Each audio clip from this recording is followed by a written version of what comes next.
बिटिआरनि प्रमद बर' सार मानगोनां बिटिआरनि सिएम प्रमद बर' सारनि दैदेननाय सरकारा मा जाखोलै सैथोथा बिना कारापसनाव खामानि मावो होनलाय रायजो राजाया आंजोंनो दंजोबो होनलाय आरोबाव गोबाव सम आङो बिटिआरखौ दैदेनलांनो मोनगोन सलायबाय थानो सुबिदा मोनगोन होननानै बुंदोंमोन नङा होमबा आरो इएम रन्जित बसुमतारी बिथाङा नोंथांनि बाथ्राखौ खोनाबा मिनिनोसो गारो आं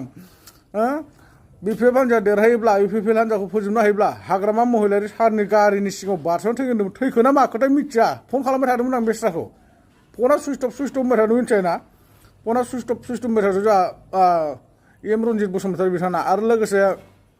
UPPL नि माखासे सोद्रोमाफोर सोरबा SDO प्रमद बर'नि आरो सोरबा रुंगुल आदा बिथांमोन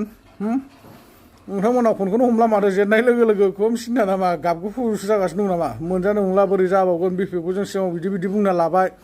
माबाय होननानै सानदों नामा UPPL मानो जेना जानो जेननायनि लामायावखा UPPL मारै जेनगोन होनना बुङोब्ला ओरैनो लामा नुहुरखायो जे दुनियानि सिगांनि बिपिएफखौ नोंसोर गाज्रि होनदोंमोन ना बिपिएफनि गाज्रि मानसिया UPPL दंहैजोबखायो जेब्ला जेनखागोन बे सियरखा ओरैनो लामाखौ नुहुरखायो आरो नोंथांमोना मा मावखो 5 बोसोराव ना NDB बिथांमोननि रिहेबिलिटेसनखौ खालामनानै होनो हाखो ना मुंख्लंनि माबाफोरखौनो दुरना होनो हाखो ना मस्ट बि जोंहा मानगोनां NDBनि लिडार जायखौ बुङो फाउन्डार डियार नाब्ला रन्जन दैमारि सार बिथांखौनो सासे सिगनेटरि खालामनो होननानै नोंथांमोना दिल्ली पार्लियामेन्टसिम लानानै थांबाय बे सिगनेचारनि गेजेरजोंनो बा बे बिटिआर एकर्डनि गेजेरजोंनो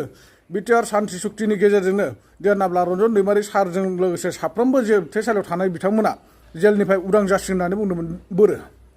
बेफोरखौनो नोजोर बोनानै दिनै नोंथांखौ फेजेनहरदों नोंथाङाथ' नमुनाल'सो खालामखादोंमोन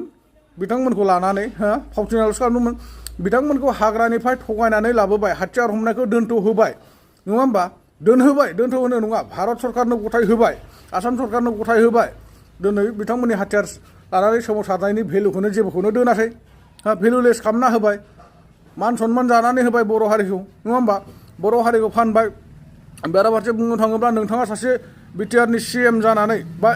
सिएम जानानै नोंथाङा बिटिआरनि सासे बर' रायजोनि गेजेराव बिफा महरै फैदोंमोन नङा होमबा बे खोथाखौ लानानैनो नोंथांखौ दिनै